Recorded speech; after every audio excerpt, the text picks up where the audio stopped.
Wow! It's 2 minutes to late night!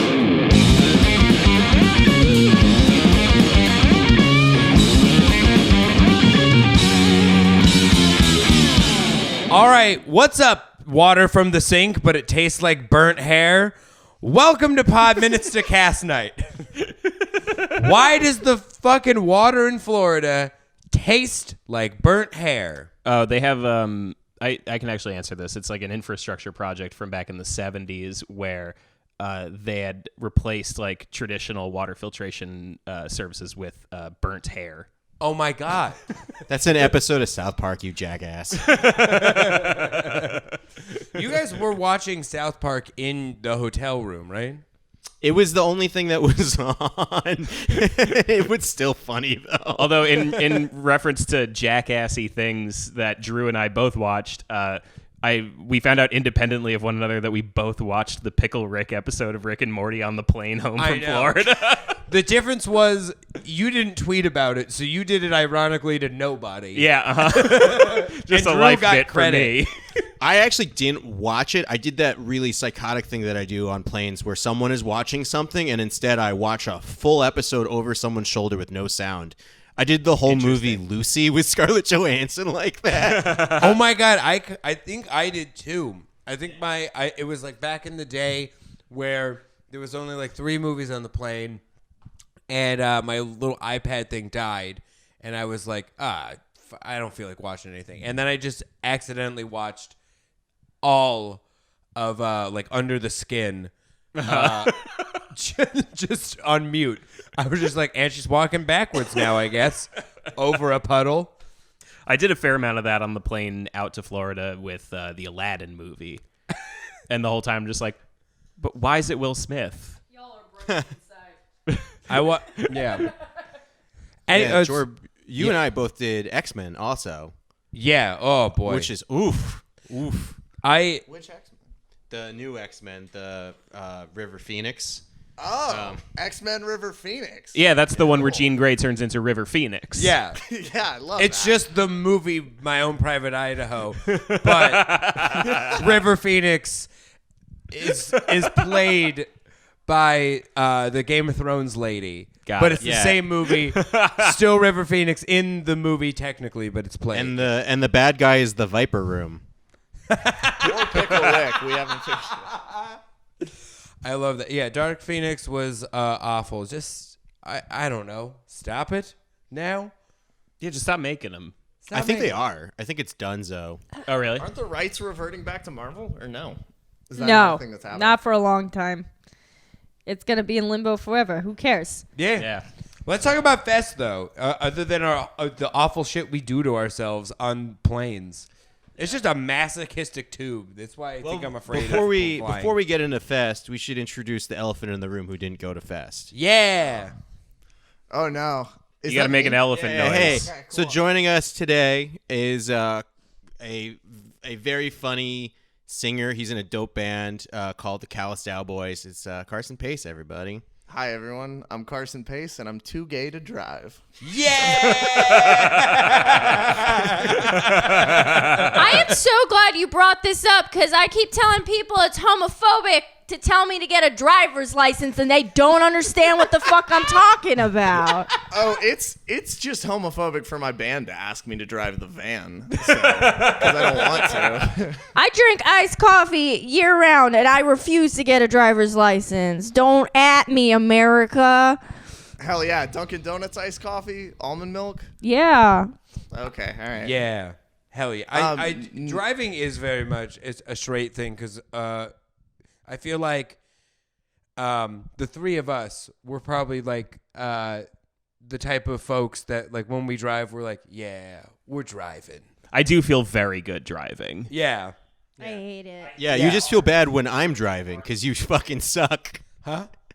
No, I'm just Jeremy. The whole trip was just like nitpicking me, backseat driving. Oh, I'm sorry because you drive oh. with no hands and you drive do like air a drums psychopath, and you Drew fucking Kaufman. don't signal any No, lane changes. You have no hands on the wheel half the time. You fucking psycho. Monster. Drew- Get out of here. No Drew- way. You're fucking wrong. I signal when I change lanes because the signal is my ride symbol, and I never miss my ride symbol. Here's the thing. Drew is always the driver on the team because Drew doesn't drink. You have exactly. There you go. It's that, but also like Drew just has the vibe about him where you're like, oh yeah, well of course he's gonna drive, and then your head you're like, Drew has driven to a lot of places, but the thing about it is he has never driven there well. I'll take that. Yeah. So no, I didn't go to Fest. What'd you do instead? I recovered. My band went on tour, and we ended up not playing any of the shows that we booked for that tour because our van shat out on us, and basically we just recovered financially the next weekend and took a breather from doing anything. So that's why I wasn't at Fest. That's such a passive aggressive van. Yeah. It's like, Yeah. oh, I guess like you're too gay for me. Yes, no. Literally, my band was too gay to go on tour because of our band. You all are just like getting into the van, like, we're going to lose so much money on this tour. Oh, you don't even want to go on tour? You didn't have to come to tour dinner, okay? You didn't ask me to come. Didn't realize I was carrying a bunch of ungrateful children. It's a Jewish van. You brat. I will turn myself around. Carson, but you're in LA right now. I am, yeah. Yeah, before we get into all of our just like, we had so much fun at Fest, before we fucking do that shit, talk about how has been going to LA? What's going on? It's been fine. I went to the planetarium, and that was kind of cool. I went to a comedy show in like a very, very small room where there was one dude who legitimately had written down 600 movie ideas, and he was trying to read off all of them. That sounds horrible. I have 100% probably hosted that mic. Oh, I honestly think most of us have at this point. This podcast at this point is basically a comedian support group. Hi, my name is Drew. It's been 2 years since I've done stand-up. Hi, Drew. Thank you. Thank you. The other day, I almost went to an open mic, but instead I got blackout drunk. One of his movie ideas was a piano that honks, which I really liked. Okay. All right, I'm can't turning stop around on thinking this about act. Yeah, wait, hold on. I'm not, though, because you know what? I think more men need to be told they're not funny out the gate. Just like from birth. Absolutely. Yo, that's fair, but also honk piano. Honking piano is very funny. I feel like we should plug this guy. It's a good idea. Do you know what his Yeah, social? All I know is that his name was Chris.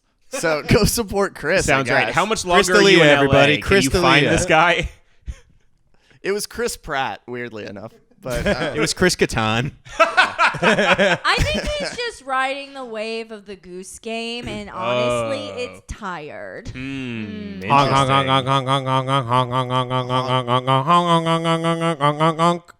That's the honking piano.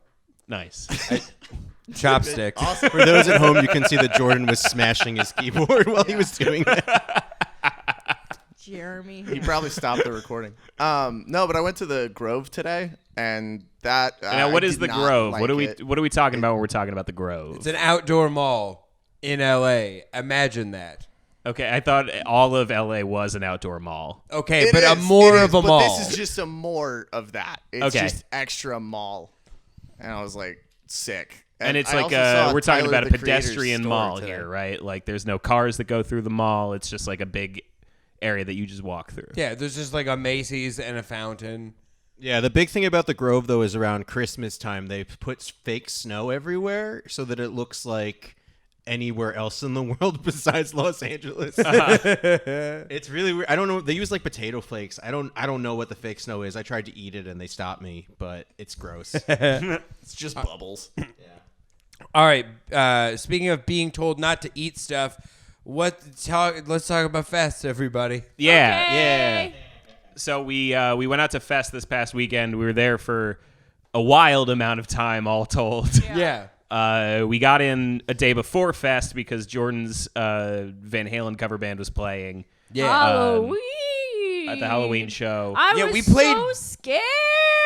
It was spooky, yeah. I was terrified. There were ghosts on stage. There was Yeah. ghosts. There was a pumpkin. There was a man dressed up as an anime. Yeah. And there was Heaney. But Panamama played the first night, and it was on Bo Diddley, which was which is wild. Wild. If for those who've never been to Fest, it's like the big Outdoor main stage. stage. Yeah. Like You like guys at played the Warped same Tour. stages Against Me and Less Than Jake Jawbreaker and Less and Than all that Jake. shit. Okay, I'm proud to have shared the stage with one of those bands. You love Less Than Jake, man. It's cool. I love Less than Jake. Jake. Least than Jake. Oh yeah. That woman. So much fun to say it that way. Yeah, there was just we're jumping ahead, but literally the last thing we did in Gainesville was get like a fancy little brunch, but there was just like the most leftover Fest trash behind us. Just behind us, and this one woman was like, "Yeah, so the Best best seat of the Fest." Best seat of the Fest was definitely Least than Jake." Less Than Jake stole the show to most people. Like the person we shared an Airbnb with. Yeah, cried during Less Than Jake. Yeah, this guy like called his friend outside of our bathroom. He was just on the phone and being really personal. Like, oh, I shared a joint with a stranger during Less Than Jake, and I cried. And I was like, this is a very specific thing. Maybe Fest is not for me. I felt really well because like Fest is technically for me, but like when you have a moment in your life where you're like, wow, I am like growing and improving. And it's that I went to see Less Than Jake, and I used to be like a huge ska kid growing up.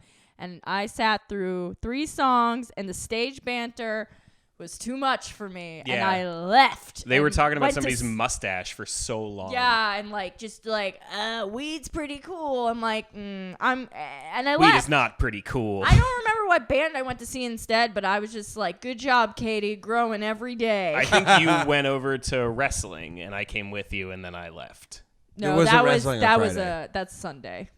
Well, one of the cool things about Fest this year, I think, is like, yeah, we're all getting a little bit older, and it's kind of cool because there is like a wave of newer, younger bands coming in. Yeah. So like, whereas like every other year I've been there, the highlight of the ska shows has always been these, these like these ska legends, for no other way to describe them other than people who still work at grocery stores.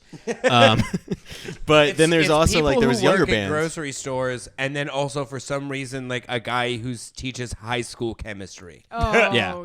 yeah. He loves Oh, the high school chemists! I love those guys.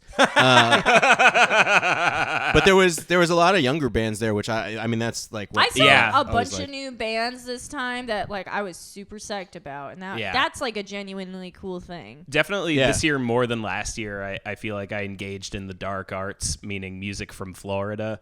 Yeah. And I feel really good about a lot of like the smaller local bands that I ended up seeing.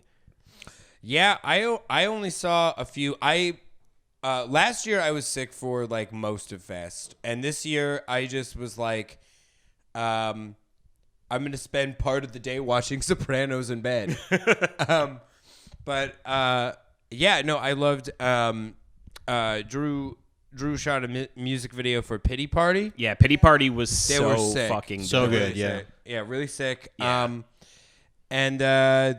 Then I don't know. The Bronx set, the regular Bronx set, was I think That the was- fucking destroyer of the weekend. Well, that was the first heavy set I saw all weekend. Me and Drew ended up in like the hardcore venue later that weekend, which was fun too. But that was the first one, and it's so funny that they put them on the big stage in like the middle of the day. Yeah. and Yeah. I spit all this shit about being like, I'm like, I don't want men to talk to me, blah, blah, blah. But at the end of the day, I love nothing more than a fucking bald dude just being like, I need you to go crazy or I'm going to fucking light you on fire. Yeah, because it's Well, he it's had the really best worth line of the it's- whole it's- thing. It's worth noting that Yes. like for the whole weekend up until that point, there'd been a lot of very good music and there'd been a lot of really cool stuff, but it felt like everybody was just being real wieners out there, Yeah, and everybody just was like arms crossed, nodding along to bands, having a delightful little time, but not No going. one no one was kick ass. going off. Yeah. And then the Bronx came and they were And just he was like- I'm sorry, no. This festival will not continue unless everybody goes off. And everyone believed him. Everyone was like, all right, well, we got to have the rest of the weekend. I believed him. I haven't moshed in 6 years. I just song 2. I me passed my girlfriend a PBR in very mid 20-year-old fashion and did the circle pit. Ate shit. It was great. Yeah, all three of us went in, ate shit, and I had an asthma attack in the corner. I had to crawl back and get my fanny pack from Jeremy. Like, thank you. Well, you have to clarify two things about the Bronx set. One was that he took the microphone cable as far as he possibly could and did the first half of the set in the audience. Yeah, in the in the center pit. of the circle pit. Yeah. Yeah, but before doing that, he said a whole thing about how he was at Applebee's last night, and it was way rowdier at the Applebee's Yeah. than in this pit. And then he kept saying Applebee's, but he kept going, Applebee's! I love Applebee's. it. Yeah. He was so fucking funny. The Applebee's. I remembered the second piece of banter that I thought was really funny was when he was like, "It's so cool to be playing the stage with against me, mainly Andrew. I mean, everybody's pretty cool, but Andrew, that's my motherfucker." Yeah, because Andrew just rejoined the band recently. He's like, I haven't seen him with Andrew again yet. I'm really excited. So it was just a genuine, but had a really good cadence. To Yeah. it. I'm excited to see Andrew. That's my motherfucking dude. But yeah, we and- keep Talking about calling it doing a coke. Oh, I love. was- Go Now, was ahead. he just as hype during the Mariachi El Bronx set too? He Did talked about did he cocaine tell everyone to relentlessly tear during it up to Mariachi that? El Bronx. He was like, I did cocaine, and I was like, when he kept saying that, I was like, I think he might have been the only one doing cocaine because this is fest. Everyone just found out what weed is. Yeah, Yeah. Florida, Well, that's Florida just got weed 2 Yeah. years ago. that's that real LA shit, which I admire. Mariachi El Bronx was great too because it was still hype, but you could sit down. Yeah. I ate a sandwich. I was, tired. Yeah. Sure, yeah, no, that's their prime crowd is they have the midday slot at the festival for everyone to just watch a band play mariachi music, which is the only context I've ever seen them in. For those who don't know, the Bronx has two bands. They have the regular Bronx, and then they do mariachi music. They have 3 albums of it, right? Yeah. Under Yeah. Mariachi El Bronx. It's Which and is it's most so bizarre. It's mostly the same members of the band except for Joey Castillo just doesn't play drums in the mariachi band because he's like, I don't. What would he do? He would punch right through the drums. He hits too hard for it. He's like, Best I've been thing in- about Mariachi El Bronx that I love is that they commit to it so hard that if they do a 2-day thing where they did where Saturday was the Bronx and then Sunday was Mariachi El Bronx, on both days they sold different merch. You couldn't get Bronx merch on Mariachi El Yeah. Bronx Day and Yeah, vice that versa. rules. I love that. I loved double it. the merch, but I guess also double the music. And half the money. Yeah, half the money. My favorite thing was just right at the very end of the actual Bronx set when he pointed to the sky and he was like, "All right, this last song is for him," and he points at God, and I was like, "Oh man, are they?" That would add up that he's just like a coke doing Jesus guy, but then he just goes, "This song is called History's Greatest Stranglers." I was like, "Oh, okay, that's great. I love that. That's pretty solid. That's so sick. I love that." Was there any new bands that you guys saw that you liked? Yeah, Yes. I got a bunch I want to I have a bunch I want to shout out. All right, yeah. Yeah. All right, now we go to the Drew and Jeremy read from their notes. Yeah, I Well, used and the Fest I app just- to just save the names of Yeah. stuff that I saw that I liked. While you I guys, know, I'm totally kidding. So please plug them. While you guys do look that up, I just think we should quickly shout out Such Gold. Yes. And, Yes. Yeah, Intruder Such Gold. Green from Mass Intruder for Uh-huh. helping us with our live show. Oh, and Answering Machine. Answering Homies Machine. for life. And of course, Always. War on Women. Yeah. Yeah. Answering Yeah. Machine did an incredible set on the Halloween stage. They're named after a Replacement song, and so they were the Replacements. But when they were doing the Replacements cover of Black Diamond by Kiss, and in the middle of the Black Diamond cover, they went into Rhiannon by Fleetwood Mac. So it was just like an inception of covers. Yeah. And it was That's one so of the coolest smart. things I've ever seen. They're it so ruled. talented. Love them. Just sweet babies. The funniest thing in the world is imagining anybody from that band listening to Kiss. I That was the funniest part is one of the Jack Connor, the guitarist of Answering Machine, when after the Panama set, he was like, I think you just changed me. I think I love Van Halen now. I didn't know what Van Halen was. But after that was incredible.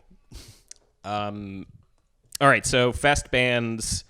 I don't think anybody needs me to tell them to listen to Screaming Females, but listen to Screaming incredible. Females. They're so fucking good. They were really, really, really good at Fest. Best guitarist at Fest, probably. Did they Right? do the the cover? I don't know. They got like they do like a Taylor Swift cover and something else. Oh That's really no, cool. it was. can't I think it remember. was only them.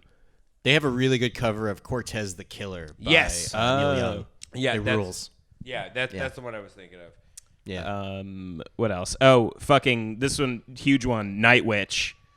Yes. What does that sound? Yeah, what does that sound over there? It's very- There is a quinceanera next door, and I can't close the window. I can't It's close the window or wildly we'll die because it's 90 degrees in Los Angeles because this place is a burning hell.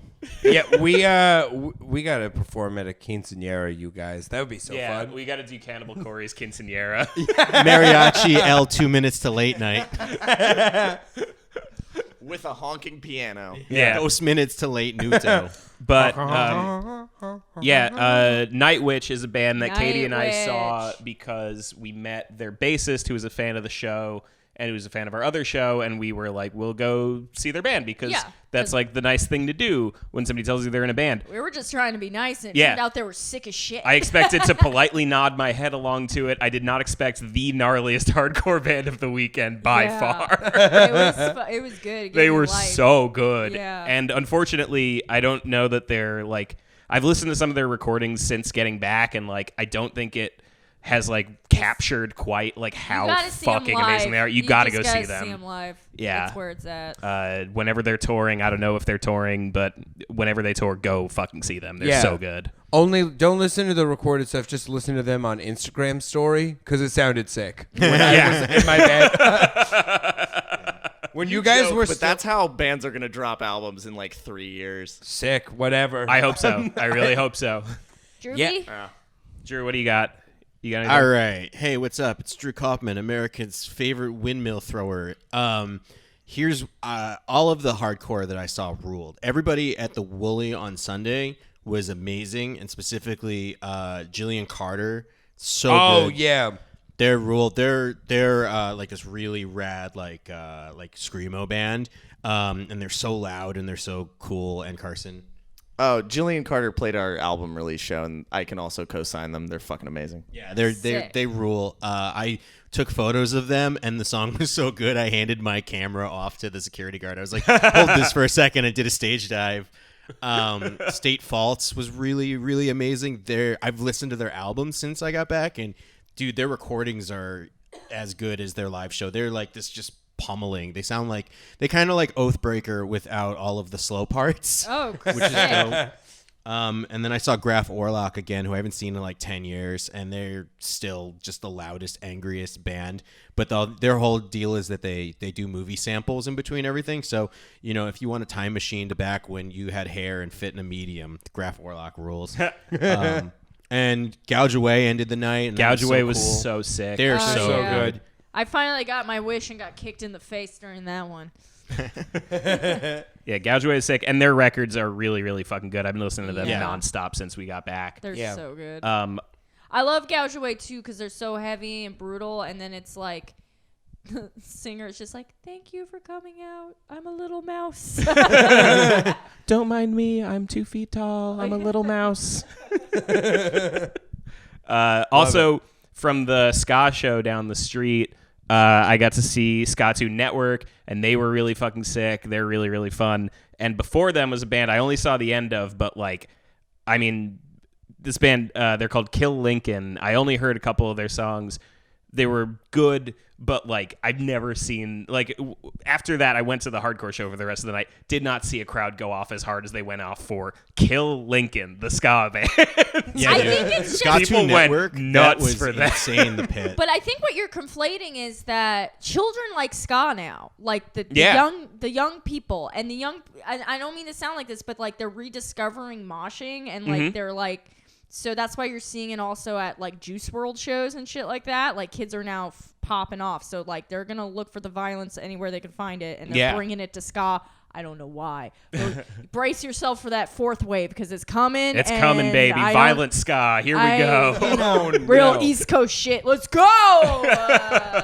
All right, we gotta talk about this album though. Oh wait, one more thing though, before we move on from this is whatever the opposite of a shout out is to Jawbreaker. Fuck that. That was the most boring shit I've seen laughed. in ages. I fucking What laughed. a fucking snooze fest that He was. literally went on a stage banter about getting your steps in, like Grandpa, go home. Jesus fucking Christ. They screwed up so much. I've never listened to that band in my entire life. Do I need to? Or No. I've never more sincerely heckled You a ever band taken an with English class? No. Oh, well, then you need Jawbreaker. But if you've ever met an English professor, then you're fine. I love Me Without You. That's an English class. Yeah, sure. Yeah. I know how to play boxcar, but I've actually never, because of Drew and I's like punk karaoke band from back in the day, but I've never heard an actual Jawbreaker song. They have a few good songs, but I think that they're just like live. they're and old dudes who don't give a shit, and they're there to make money, and that's really the spirit of it, and it's a real fucking bummer to watch. Yeah, fair Good enough. for them for being the only people at Fest to make money. Yeah, shouts to them for that. They're the only ones who came back in the black. All right, folks. We were in a real time crunch once we landed into Florida. Like we were in a real rush because I had to get to the Van Halen like sound check thing, so we didn't get a chance to set up GoPros and do an in-car podcast like last time. But we still did listen to Gold Cobra from Limp. Is it Golden Cobra or Gold Gold Cobra. Cobra. Yeah. The song is Golden Cobra. Uh-huh. No, What they a were pain like, in well, the we Gold got to Cobra, mix it but up. He does say Golden Cobra. I understand the confusion. Yeah, I'm but here the to clear type. things up. Yeah. How dare they? But yes, the 2011 reunited with Wes Borland Limp Bizkit album. It is Wes Gold? Borland on this? Yes. Interesting. It's his first Yes. album back. Interesting. What was he doing in the intermittent period? Do you know? He was He doing did his own band. Yeah, he Was had it a ton Big of- Dumb Face? That was Yeah. one of them. Yeah. He had many. Uh-huh. He scored some stuff. Yep. Do you know what they sounded like at all? I've heard it. It's like some of it is like kind of new metal. He did like a lot of stuff that like wound up on like weird vampire movies like Underworld or whatever. Yeah. He also wrote some songs with Skrillex, and I think he was I like remember that. the first post from First to Last thing was. Yeah. And do you think he's the Pre-through connection shows. point between Skrillex and Korn later on? Yeah, because Wes Borland was in From First to Last for a little while. Oh. After Limp That's Bizkit. amazing. Yeah. That would have been of interest to me in 8th grade because in 8th grade I got really into Limp Bizkit and then immediately got really into Skrillex. Yeah. So I wish I could go back in time and find that because that sounds amazing. Yeah, I have a lot of From First to Last information because Travis from First to Last does a lot of shit for us. So, wow. Yeah, because that's the connection to like Korn and stuff. Yeah. Because of like Ross Robinson did the second From First to Last album, and it's really weird. We should do that one time, I think, with From Travis. First to Last. Yeah, the second one is apparently really weird. All right. And it's produced by new metal producer Ross Robinson. and he really pushed Skrillex as hard as he could. Yeah. I don't know that, but Oh, that's what Ross Robin is famous for, right? Like he like throws glass at the singers and stuff, and like makes them run around naked. Is that who I'm Are thinking? you saying that he's like the new metal Phil Spector? Yes, 100%. He's new metal Werner Herzog, but very tiny and soft spoken. Oh, but so the reason why I was Yes. asking about Westmoreland is because throughout listening to this, I kept thinking like, well, it can't be Westmoreland. The guitar sounds really foreign to like what I know to be like the central sound of Limp Bizkit. You know what I mean? I kind of felt the whole time I was like, well, these songs don't bounce at all. Hard. And that's what I think disagree. of Limp Bizkit as, is like bouncy songs, right? I disagree. I thought this sounded more like Limp Bizkit than the last album we listened to. Oh, that may be the case, yeah. Yeah. I think like the most familiar thing to me was and the best part of the album is the guitar work, because I'm like I can hear the evolution in like still it's trying to be a new metal riff, but with a lot of very experimental noises and sounds. And each time, like, if a song started with a guitar riff, I was like, oh, okay, maybe. And then the rest of the band came in, and I was like, oh, okay, not really. What did you guys think, Carson and Drew? Don't you think it's great though that John Otto didn't quit the band, because otherwise Fred Durst would have no idea what to yell when they were starting the bridge? They did so much stuff that was reminiscent of the other albums, like literally a copy, like John Otto, start the song, and it was ridiculous. I have a history with this record because like Yeah. I'm a little younger. And like Yeah. my dad really liked Limp Bizkit, which is an insane sentence to say, but my dad like had a few Limp Bizkit songs, and I just like would listen to them on my iPod video in 8th grade, and I was like super into the idea of a new Limp Bizkit album. So when this came out, I was like, this fucking rules. When I was 14 or however old I was. And I was like, oh, okay, whatever. Like, if I revisit it, it's not going to be that bad. And, like, legitimately, I was only able to get through this, like, once. And, like, once I was done with the first, like, 4 songs, it all just kind of, like, ran together. And I was like, this is really bad. But, honestly, like, the guitar riffs still kind of slap. I don't know. I It like depends. them. I like them.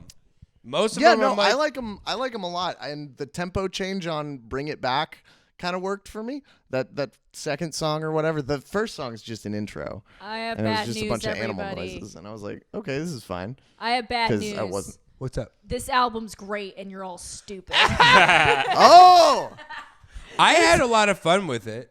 I was shocked because every time you guys give me an album, I have to ramp up. It's a whole thing. I gotta prepare myself. I take pauses. I pace around. I scream. I didn't do any of this. I'm like, oh no, it's just fun. I'm just enjoying myself. Yeah, Fred Durst's lyrics are like fucking hot nonsense. It's horrible. I will never defend that. But maybe it's the mindset I was in. But I had a great time. I'm like, yeah, some people are douchebags. Oh my god. Yeah, the douchebag song is fun. You know Douchebag, what? Best guitar riff on the album. Really high-minded Yes. shit, you know? Like, yeah, you know what? It doesn't matter where you come from. You are scared of a shotgun. It's true. Oh yeah, everyone in his neighborhood's got a shotgun. And I'm scared. I hate to be this person because keep in mind, I really like this band, but is this any different from like Knocked Loose, like their lyrics, like at all? Like, it's basically the same thing. They're Yeah. cleaner though. That's the thing, is that you're forced to listen to what Fred has to say, and he's like, everybody in my neighborhood has a shotgun. It's like, dude, you live in Beverly Hills. You've directed 4 movies at this point. It is 2011. He only directed one movie at this point. Yeah, No, United States of Leland and Longest Yard. He definitely did those 2 before. Wait, this he album. directed The Longest Yard? He either did The No. Longest Yard, or he did that movie that's like the same exact plot but a little different. There's no way he did The Longest Yeah, Yard. That's he- the one with like He Adam also Sandler did The and Departed shit. in 2006, if you guys saw that. no, but yeah, no. Could you Everybody- imagine? Could you imagine not only him directing, Departed. not even Fred Durst directing The Departed, Fred Durst having a Fred conversation Durst. with Mark? The thing that Fred Burst. The thing Imagine that- Fred Durst and Mark Wahlberg talking. How awful would that conversation be? Yeah. I think it So would go many a little in- something like this. Yeah. No. Oh, Over. why are you- over? Why are you talking to me like this, Fred? I don't know, Mark. Hey, you gotta be talking a little less. You gotta lower your voice. We're in a library. No, it's just dumb people trying to be smart. You know. Yeah, also, if if anyone in Fred Durst's neighborhood owned a gun, it would be just like an old musket, probably. Yeah, like a family heirloom. Yeah. Everyone in my neighborhood owns a musket. It has been passed out for generations. Generations. Okay, corrected. Apologies. He directed The Education of Charlie Banks and then The Long Shots, which is like a lesser-known movie about football from 2008 with Ice Cube. Everyone in my neighborhood has a long shotgun. Everyone in my neighborhood knows Ice Cube. He's a great guy and a good neighbor. Yeah. Who's he neighbors with? Like Justin Theroux? Like I don't like. Yeah, probably. That'd be cool. That would be cool. I'll be neighbors with Justin Theroux. I'm fine with that. But yeah, I really liked this album when I was 14, and revisiting it was weird. But I think that without Limp Bizkit, I would not write any of the riffs that I write today. I think most people would say that in hardcore, no, probably. Seriously. If y'all have heard that new Gideon album, Gideon is this band that is leaning super hard into the nu metal thing, and their lyrics are like just as bad as this. So fourth wave ska coming in, but also like seventh wave nu metal. Well, yeah. Yeah. I mean, I've been saying this for a couple of years now, but all the new young hardcore bands are just nu metal, especially like Vane and certain Vane. elements of Turnstile. I'm like, this was me in middle school, dog. Let's go. The thing about this album is that it's like 2 years after this is when that song Ready to Go comes out. Yeah. And that's the one that they did with Lil Wayne. And that was the first time I remember being like, oh shit, nu metal is going to come back, isn't it? Because it is that song. Do you know that one? Yeah, sort of. It's the one where it's like the Yes. video is like Fred Durst like taking a shit and they're like playing in front of a garage and it's all like the joke is that they're all washed up and whatever. But then it's got like a feature from Lil Wayne in it. But it's like the most successful Limp Bizkit song since I think like, you know, Hot Dog Rollin'. Butthole. You know, like it's the best. It's the most Limp Bizkit they've been in. Hot like, dog for flavored fucking- condoms. Sorry. That's I think disgusting. two things about this album are, one, it's way too long. There's like no editing. There is a on it lot whatsoever. of songs on this. It's so long. But when it's good, it's good. And I think like Fred Durst does like two truths and a lie on it. And the first truth he says is he's like, no one's ever done anything like Limp Bizkit. And you kind of like, you listen to this and then you think about like all the other related bands like from the time, like Static X and you know, like Mudvayne and all that stuff. And no one really sounds like Limp Bizkit. Like really, like no one properly ripped off Right. Limp Bizkit. And then the second thing he says is everybody in his neighborhood owns a shotgun, and that's probably true. But the third thing he says is he does this whole skit about how he's never used autotune, and that's such a fucking lie. Yes. That dude 100% used autotune so much. I hate that skit so much. Yeah. I mean, literally everyone used autotune. I think he didn't realize autotune was used on him. You know what I mean? Like, I don't think he knows like that the studio went ahead and did that. Oh no, he played himself. Yes. Or he doesn't know that like pitch correction and autotune are the same thing, or like something like that. Did Ross Robinson also do this one? Because if No. so, like I don't know how I feel about this album. The now. mixing is the mixing was the biggest thing for me. Is I was like, this is their comeback album. They have a lot. There's no way they didn't get an insane budget to do this, and the choices of what everything sounds like. Everything sounds pretty bad. Who think put yes. this out? I don't know. A really big label. It was just It's like RCA or some shit. you can. It was on Interscope. Yeah. It's like one of those things where you can. Nothing is really blending in properly. Yeah. You know what I mean? Like, the guitar would start, and I'd be like, "Oh, okay, this is like the filtered EQ'd guitar. It's gonna come in really bassy and full once the song kicks in." and then it doesn't. That's just like, okay, I guess that's just what the guitar sounds like. It's not bad. It just doesn't sound like a Limp Bizkit guitar. Oh, that's interesting. It was produced by Limp Bizkit, Fred Durst himself. Yeah, that's There why. you go. Oh, that's why. Yeah, so See, that that's doesn't. the thing is like every time I was expecting that drop where you like have the bounce riff, Yeah. and everyone starts jumping and you rap and rock and roll for the people. You know what I'm saying? That none of that happened, and I was like, this sucks. It doesn't bounce as much as I want it to. That's kind of my big thing. and Is that's it what's doesn't ultimately bounce, and I can't do disappointing the about it. driving And dance if to you've it. heard the single that they put out, like the first single for that album that didn't happen, that song is so bad, and like it's very weird and like choppy, and there is no bounce whatsoever. So bring it back, bring back the bounce, boys. Yeah, They do right after this. Ready to Go is all bounce. There's nothing but bounce in that song. Yeah. Well, I think that's what I noticed about this too. Is like what it seems that this was. This feels like this was Limp Bizkit with Saint Anger mentality, where it's like, what if we all went in a room and we made up some songs, Yeah. and then it just happened to be Limp Bizkit? Because I think that like Wes came in with like, here's some sounds and riffs I've been playing with, and then they just kind of went in and like didn't spend enough time really pulling the song out. Right. Well, Because I think he matured songwriting wise a little bit more than everybody. Sorry, go I ahead. think Kate. this album just suffers from I'm a dumb guy trying to be smart mentality, which is, as you said, Fred Durst had directed some movies, and he's like, I'm a producer now. And also, I know later on, he, like last year, he did a soiree where he invited people to come listen to jazz music. And Woof. I am obsessed with idiots trying to be smart. We Yeah. have all talked at length about Lars's Basquiat painting. This is the same fucking shit. Where he's like, yeah, it's time for Limp Bizkit to make a comeback, and I'm going to produce this because I am a smart man and I know what sound is good. Oh God! Imagine him like sitting there listening back to the tracks with like little Homer Simpson reading glasses on, No, he has them. You know he has a little glasses where just he wants leaning to back look in the chair with smart. his arms crossed, just kind of like lightly nodding to it, just like it's rich. Yeah. It sounds rich. Wow, what a wall of sound quality. I'm really being moved. Here's the thing, though.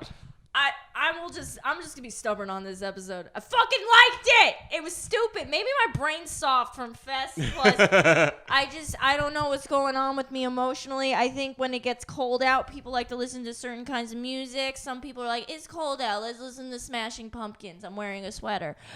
You know, and for me, I just want to listen to lowest common denominator new metal. Yeah. Yeah, I think it's fair. I just don't agree. I guess I thought it just don't- wasn't fun enough. I thought you would be my friend on this, and I don't understand you anymore. Unfortunately, this is where we part ways. Going back to this being Limp Bizkit's Saint Anger, I would pay so much money to see the four of them in therapy. So would they actually. I would love to see them work with Bob Rock. That era of Bob Rock with the fucking hair and everything. Oh, yeah. I would love that. I think that's actually like interesting to talk about it from like the therapy standpoint. So, you know, at what point is this album pandering? You know, because they're kind of singing like their old style, but they're so removed from that old life. Like, of course, Fred Durst doesn't like live next to anybody owning a shotgun. Everybody just read about how his house burned down last year because he lived in the Hollywood Hills. You know, like that's like a known fact that's where he lives, you know. And I think at this point he has a wife, he has kids. I don't think he's divorced. So it's like, you know, it's Fred Durst writing as the character of Fred Durst from 20 years ago. Right. So like, why is this so much more enjoyable than anything Blink-182 has put out since 2002? Totally. Yeah, I Interesting. agree. Interesting. Interesting. I think part of it is because Blink-182 is trying to sound like current music we talked about, while Limp Bizkit is trying to just sound like Limp Bizkit. I think that's the Florida trash. You could take the man out of the alligator swamp, but you can't take the alligator swamp out of the guy who's suddenly gotten really hot with a white beard. But Blink-182 are from like, were they from Orange County? Like, like San Diego, rich, born and raised. rich kid suburbs, right? And like that's another sort of like place that somebody can grow up that I think kind of like you carry with you forever. like to me, I think that the big difference between the two is that I think as an adult person, it's easier to channel what Fred Durst channeled as a young person than it is to channel what Mark Hoppus did as a young person. Yeah. Like, I think when you're an adult, it's much easier to get yourself in the mind place of, like, what gets me pissed off versus, like, yeah, man, what makes me mad at my mom? What makes Yeah. me want to fuck a dog? Yeah. You know, this is more Justice for Tom content. Yes. Because if Tom was still around, We'd be hearing songs about aliens, which Yeah. anybody at any age can write about. clearly. Yeah. You only get better with age, if anything. Yes. Just go listen to Angels and Airwaves then. Yeah. But they don't play song? anymore either, do they? What? I think they're coming back. I saw something on some sort of Well, the site. drummer is in Against Me now. So that's A bunch of my they're- friends just saw them in Atlanta. So Oh, really? I think so. But I saw them in an Apple store. They did an Apple store live show. It was really weird because they played a set in an Apple store. That's so fucking weird. Black Mirror. I have just a fun bit that like there was a whole thing with Wes rejoining the band. He like made an Instagram post when they had to play a like a metal cruise, and he took a picture and just went, Can't wait to see me some roided out tribal tattooed spray tan jello shot filled bro hunks do their best MMA impressions in the top deck mosh pit. Whenever we are on stage, I'll be curled up fetal position in my cabin, palms up, while I desperately cling to my last week of my 30s as it slips through my hooked fingers. So I'd like to give a shout out now to all the other over the hill late 90s, early 2000 bands going on the cruise. Let's give these people a raging alcohol fueled nostalgia fest they're paying for. I know we can do it if we tune down low enough. Oh my, nothing but love from my spooky queen. I love it. But then he also, like, people were like, oh, he hates being in this Limp Bizkit. And his response was like, it's funny because, like, this is him, like, saying why he still does Limp Bizkit. It's like, it's funny when you make a joke that also has truth in it. People are going to take whatever they want. He says, I'm very aware of the band. You know, I totally get that tons of people don't like it and think it's a joke. And then, but then we also have a really strong fan base that are great. And it's something I've just always been a part of. And it's like, whether people think it's dumb or not, or elements aren't cool is whatever. I really like my band. Do I listen to that genre of music? No. But, like, you know, like, they're my boys. Like, basically, he's like, I don't know. This is my job. And I can't like believe my how- friends. I can't believe how much I like Wes Borland all the time. Yeah, I He's know. got this really great quote. First off, like Wes Borland, by the way, career trajectory is Limp Bizkit, moves to Detroit, rebuilds houses, gets a TV show about rebuilding houses, then starts rescuing cats, gets a TV show about rescuing cats. So Wes Borland, 2 TV shows. Fred Durst, only a DJ on 1 show on Adult Swim. Do the math. But the thing that's really interesting is he had another really great quote about, like, his music. He did, like, an interview or something. I think because of that Instagram post, that got everybody mad, and he's like, yeah, you know what? Like, some of these songs, they're dated and they feel weird, but they're my songs, and it's cool to go up on stage and play my songs and get people riled up. And I always thought that was super duper cool, considering that those songs are fucking garbage and I love them. Yeah. That's exactly how, like, Wes Borland, I think, feels exactly like all of us when we hear, like, Limp Bizkit. Yeah, it's like, oh, this is ridiculous. Hell yeah. Yeah, this sucks. Turn it up. Also, who's amongst us cannot relate to liking something, be it like a music or a movie or a TV show, but hating the fan base around it. Mm-hmm. Yeah. I watched the Pickle Rick episode as the plane landed. Yeah, but you live in an irony-drenched hellhole, which is your mind. It's a better episode than you remember it being. That's No, all I'm it gonna is. mind say. or No, the- it's true that that show is a really good example of something that was like just that doesn't mean Pickle Rick isn't the new Heath Ledger Joker. Like It people is. use it in the same way. Like it still bothers me. I think the more Yeah. relatable thing is probably the whole thing about the roided out tribal tattooed people in their 40s, because oh my god, when we were in the pit for the Bronx, there were just these giant men who were so much older than us and could do way more cardio. It was insane. Yeah. Yeah. That's a story I always remember from the first year I went to the Warped Tour. My brother stayed later than I did. I went home with my dad. My brother stuck around to see Rollins Band. And like Nice. none of us really knew Rollins Band that well, but we knew who Henry Rollins was because he's on TV and whatever. And my brother was like, let's go see what that dude from MTV's band is like. And the way he always describes it is that like out of nowhere, all the kids are gone and everybody there is just like old ass bikers. Just like Jack Dorito chip men. Just giant people with like white beards and Upside bald down heads. triangles, just skipping leg day Yeah. and kicking over teenagers. And he says the only few teenagers he saw that were left around were just promptly thrown in the air. Just like thrown into crowd surfing. Hell yeah. Oh no! Oh no! I've been thrown by a man with a tattoo of his favorite gas station snack. I love going in the It's the Shell gas shell, but with crossbones underneath. Yo, it's like a Bucky's hat. Yeah, I love going in the pit, but because I'm so light, it's like I literally have like a 1 minute window before a man with the arm length of a condor flat palms me into the next room. It just happens every time. Yeah, and a tattoo of a condor. Yeah, you know it. Um, It's on his neck, baby. So my final thoughts on this album are, I don't know, man. I like Limp Bizkit. I love Westmoreland. I don't know what Fred Durst is actually like as a person, but he might be really silly based on all of these songs. I feel like he went in writing the idea of his older lyrics, but was like, what did I sing about? Like, I was always just like, fuck you doo-doo shit. That's the chorus. Yeah. Fuck you doo-doo shit is now. The whole album is like the joke lyrics that you make up when you're like pretending to do a Limp Bizkit song where you're like, yeah, I'm going to kick him with a chainsaw. And then he's like, yeah, that's the chorus now. Yeah. Kick him with a chainsaw. A golden cobra is my dick. That's the album. Yep. Golden Cobra, just Yeah, like I was my gonna dick. ask if anyone knew what a golden cobra It's his was. dick. But I kind of You know it's assumed his it was a dick. penis. A golden cobra is when you pee in somebody's freezer and then you don't touch it. Let them find it. Let them find the gold cobra. Is that actually what it is?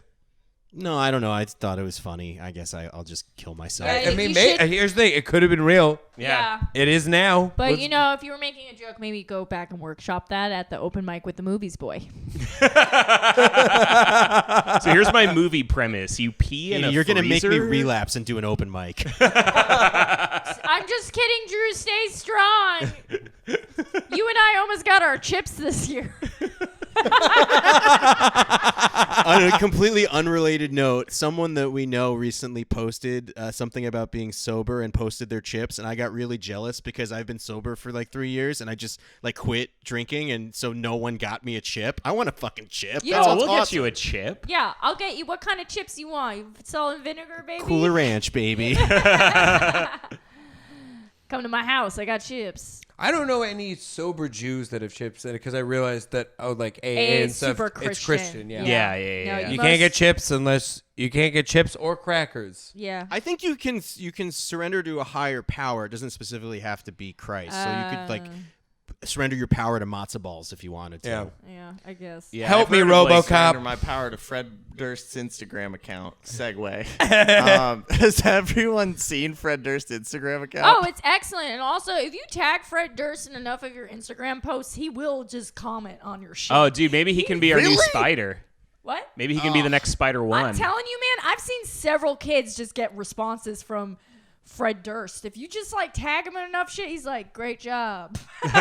Hell yeah, man. It's all pictures of station wagons and him in a wig. I fucking love Fred Durst, you guys. It's literally So all good. station wagons.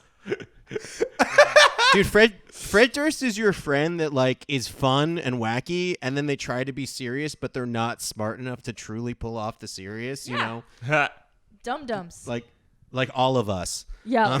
Well, I want to speak for I yourself. want to shout out my bassist Jackie, because every tour there's a point where Jackie is running the music in the van, and there's a point where it's like we're playing genuine stuff, we're playing stuff we genuinely enjoy, and then about hour 3, Jackie will turn on new metal, and it's usually Limp Bizkit, and then just turn around and be like, guys, this actually slaps. And we'll be like, yeah, we know. And that's just kind of the vibe in every band's van, I think, is that eventually new metal will come on. Yeah, I mean, it's the logical progression of, like, irony. You know, you kind of... I think Jordan and I had the same kind of like, hey, isn't it funny that we like this music? And now 10 years later, that's our identities and our Patreon. Yeah. I don't consume anything ironically. I just like it. I don't care. I don't care. I'm too old. No, I don't to now, give a shit. but I think when I was younger, that's a good gateway. Yeah. Irony is a great gateway. For sure. I think it's like I remember, I think the first thing that I thought I was getting into ironically was like in high school, I got back into Swedish pop and like Aqua and stuff because my friend put it on in the car. And then we would just listen to Aqua every day. Mm-hmm. And then one day to her, I was like, I think that this just is awesome. I think that I love this. Yeah. It's just fun. Irony is a safe space. It's a way to not be judged, and then eventually you can come That's out. my and be like, favorite. "Hey, Fake I like this my thing favorite for real." Dillinger album, Irony is a Safe Space. That's such a... I can't relate to that. I just don't. I'm sorry. Yeah, no, that's fair. Like it genuinely. It's more important. I like this album is fine. I didn't hate it. I like Limp Bizkit though. I think they're good. Favorite tracks? Okay. Yeah, I don't know. Shotgun, probably. Yeah, probably Shotgun. It's the most Yeah, memorable dude, one. Shotgun. I'm surprised you all said that because I think like the beginning of this album is really fucking fun. Like Bring It Back and Gold Cobra is really good. Shark Attack's kind of lame. Shark Attack begins with the lyric, just one of those days feeling like Oh, a yeah. shovel, though, which is so good. Like, I had to run it back in the car, and I was like, this is too good. When I heard that, I go, Fred, how many days are you having? You're having several Too days. many. Too many. You should go to therapy. Yeah, well, I'd argue that it's just one of those days does kind of itself imply that there are a bunch of them, right? Yeah. It's just one of them. It's just one of them. Yeah. One of many. This is One of another those one days. of Those days you have frequently where you just don't want to wake up. There's going to be a third one where he's like, another one. it's just another one of those days. It would be really funny if the song ended at it's just one of those days where you don't want to wake up, and then it's just like nothing for the rest of the song. It's just Fred Durst in like a bathrobe. Oh, I hope he writes that on his tombstone. That would rule. Yeah. Just one of those days. It's Oh like my Tim God. Heidecker. Father. It's like that New Tim metal Heidecker frontman. thing. I really liked Get a Life. It felt like that old Limp Bizkit stuff where he's just screaming at you because he's mad. And I was Yeah. like, yeah, I'm mad too. Yeah. Oh, the riff in Bring It Back at the very end, even though it didn't match the rest of the song, was great. I was like, yeah, I wish this Slayer riff is great. I kind of want to hear it bounce a little more, but yeah, it rules. Yeah, there's a part of me that's like, yeah, this album slaps and it's cool, and like I'm glad that there's just more Limp Bizkit. But the other part of me is just like, the songs aren't like it's not Pollution. Like Pollution by Limp Bizkit, if you want just an absolute banger, that song is amazing.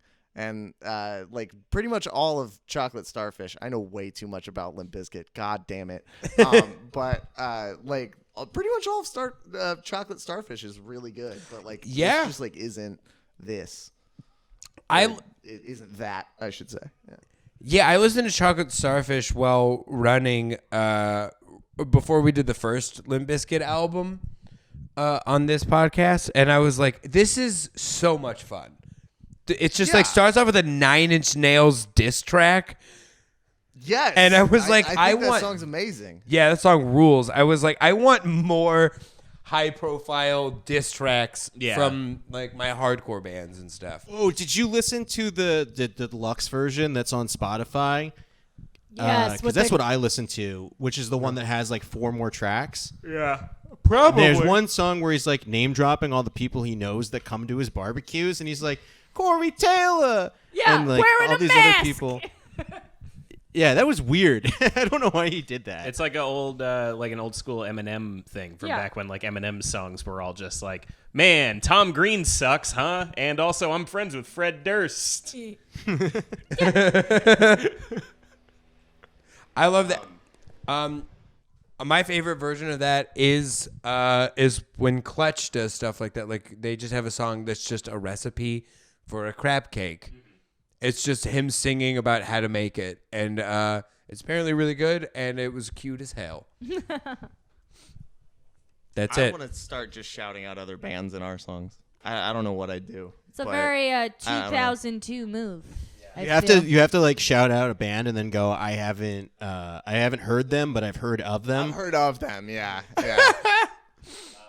While I was listening to this, I did have the thought a couple of times, like, if Limp Bizkit ever does a legitimate comeback, like, are they gonna like tour with Vane or Code Orange or like that these would bands be that are, like, sick. They're playing I know, with Black like Flag. that would make so much money. I'm telling you. Anti-Flag. Listen to me, Anti-Flag, Limp sorry. Bizkit. Yeah. Maybe I'll tag Fred Durst in that. Wait, they're playing with Anti-Flag? Yeah, Yes. the bassist from Nightwish told us Yeah, that they're playing doing a festival in Orlando at their co-headlining with Anti-Flag.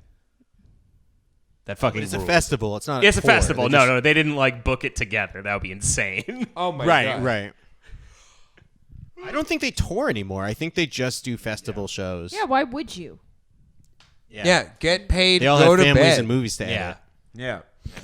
All right. Maybe they should be on the My Chemical Romance reunion tour. There's an idea. I would go see that. That's Yeah, sounds I would great. see Gerard that. Way, take it to the bridge. I think not I'd okay. be more annoyed by My Chem fans than Limp Bizkit fans, like real talk. Yeah.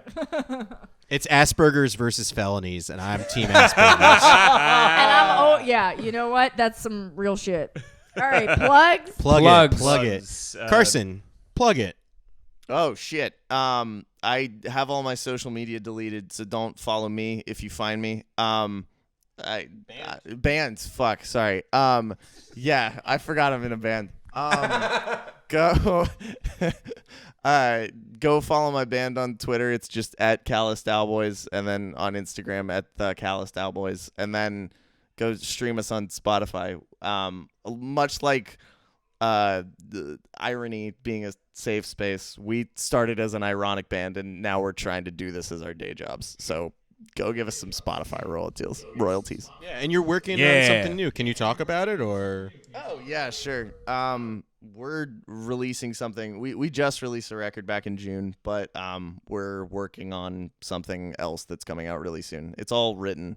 We just have to make it. So. That's awesome. Yeah. And you got the album. The album's called Die on Mars. I think it's really dope. I've shouted it out a couple of times on the podcast. The music videos are really cool too. So for those of you at home that like videos and music, Google it. And like I said, I've I said this before the show started, but like I've listened to this podcast every episode since the first one, and like I listened to the albums like before listening to the podcasts, and like when we got that Guarcinio approved sticker, I think that was like the coolest cosign that we could have gotten for the record. So thank you. You sweet baby boy. This precious boy. I think. Thank you. I was gonna say a mean joke, but now just say something nice. No, do it. No, Do it's the too mean late. joke. It's good. I'm just gonna- Irony is a safe space. Be mean.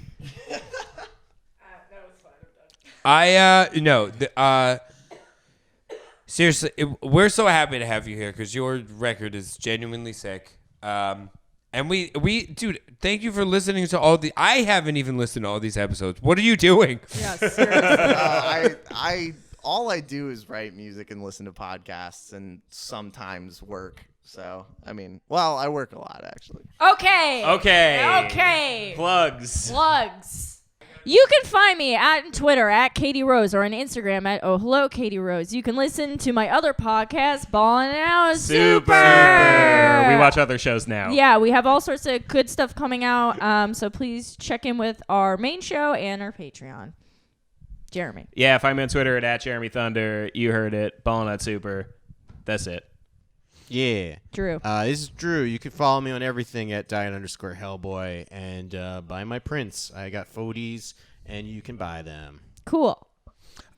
Folks, something very special is happening this week. If you live in Chicago, Epic Deli made. I'm not Forgot even all kidding. about this. Yeah, Epic Deli, folks. 2 Minutes to Late Night and Arsenio Hall have a sandwich. Bow, bow, bow. You Sandwich can- famous. Sandwich famous. Family sandwich. That's all I've ever wanted is a I fucking know. sandwich named after something I've done.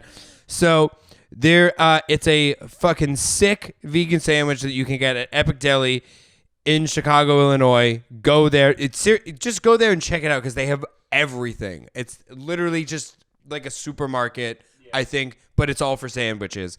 So the Arsenio Hall is cherrywood smoked jackfruit that is cooked in like a house-made barbecue sauce with the Megadeth beer. It's got vegan coleslaw, banana peppers, house-made pickles, and salt and vinegar chips on it with a like pretzel bun. It fucking rules. It's a I can't dream. believe they used the Megadeth beer. That's got to be like pretty pricey to do. Maybe, I don't know. They were like, they were just talking to me about like beers, and they were like, we should just do the Megadeth beer. Yeah, I'm like, for sure. yeah. It's really funny to do. I think if you're gonna go buy the Arsenio Hall sandwich, also buy another item because the profit margin on it might be pretty slim. Yeah, leave a nice tip. Yeah. Also, if you own two of my dreams have been, one, to have a sandwich named after something I've worked on, and two, I've always wanted to have a photo hung up in a pizzeria or a restaurant. So if you work at a place where they hang up famous people on the wall, Oh, hell yeah. message me. That's I will such a good send you idea. a Arsenio photo. We're putting it on the wall. That's my dream. Let's do it. Free Yeah. photo. Let's Don't lie to absolutely- me. Don't lie and say you have a And restaurant. we'll print the name underneath it. Yeah. And it'll be Arsenio Hallini. Yeah, for sure. If only if it's Italian. Only if it's an Italian restaurant. Well, it would have to be, it's going to be a pizzeria. Yeah. Or there are whatever. Arsenio Hallini. Yeah. All right. Yeah. Please donate to the Patreon at honorableswords.com. That's where you can find everything 2 Minutes to Late Night related. The Patreon, the podcast, all the videos, all the nonsense. We have more Psycho Vegas videos coming out and the Fest special and some other little surprises. It's going to be very cool. Follow us on Instagram at 2 Minutes to Late Night. On Twitter at 2M2LN. Follow my dog on Instagram at Great Hambino. Everyone in my neighborhood owns a squirt gun. Goodbye. Goodbye, DJ everybody. Lethal. Bye.